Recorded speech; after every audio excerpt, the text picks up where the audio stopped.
রাজ্যের বিভিন্ন মন্দির মসজিদ ধর্মীয় প্রতিষ্ঠান থেকে লাউড স্পিকার খুলে নেওয়া নিয়ে কলকাতা হাইকোর্টে কিন্তু একটা জনস্বার্থ মামলা হয়েছিল। তো সেই মামলার কিন্তু শুনানি ছিল আজকে। তো সেই জনস্বার্থ মামলাটাকে কিন্তু বিচারপতি তপবতী চক্রবর্তী আজকে সম্পূর্ণ খারিজ করে দিলেন। কেন খারিজ করে দিলেন? যে রাজ্য সরকারের যে অ্যাডভোকেট জেনারেল ছিলেন, সেই অ্যাডভোকেট জেনারেল জানালেন যে রাজ্য সরকারের পক্ষ থেকে পুলিশকে কোনো লিখিত অর্ডার দেওয়া হয়নি যে মসজিদে লাউড স্পিকার খুলে ফেলতে হবে।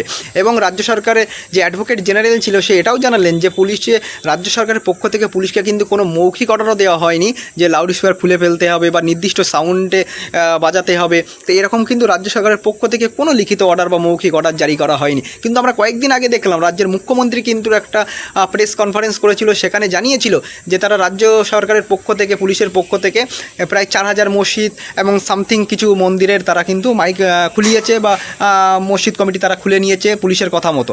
তো যেখানে রাজ্য সরকার কোনো লিখিত অর্ডার করেনি, মৌখিক অর্ডার জারি করেনি, তাহলে কিসের ভিত্তিতে পুলিশ বিভিন্ন মসজিদ মন্দির ধর্মীয় প্রতিষ্ঠানের এইরকমভাবে লাউড স্পিকার খুলছে? তো রাজ্যের প্রত্যেকটা মসজিদ কমিটি মন্দির কমিটি যারা আছেন তাদেরকে বলবো, পরবর্তীতে যদি কোনো মসজিদে পুলিশ লাউড স্পিকার খুলতে বলে আপনারা লিখিত অর্ডার চাইবেন। লিখিত অর্ডার ছাড়া কোনো মসজিদে লাউড স্পিকার আপনারা খুলবেন না।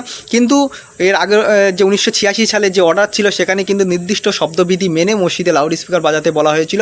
আপনারা নির্দিষ্ট শব্দবিধি যেটা আছে সেই শব্দবিধি মেনেই লাউড স্পিকার আপনারা চালাবেন। এর পরবর্তীতেও যদি কখনো পুলিশ যদি আপনাদের লাউড স্পিকার খুলতে বলে বা কোনো সিভিক ভলেন্টিয়ার দিয়ে কোনো নোটিশ পাঠায়, আপনারা সঙ্গে সঙ্গে সেটা ভিডিও করে রাখবেন এবং সেই পুলিশ অফিসার বা সেই সিভিক ভলেন্টিয়ারের বিরুদ্ধে আপনারা লিখিত কমপ্লেন করবেন এবং প্রয়োজনে আপনারা হাইকোর্টের দ্বারস্থ হবেন।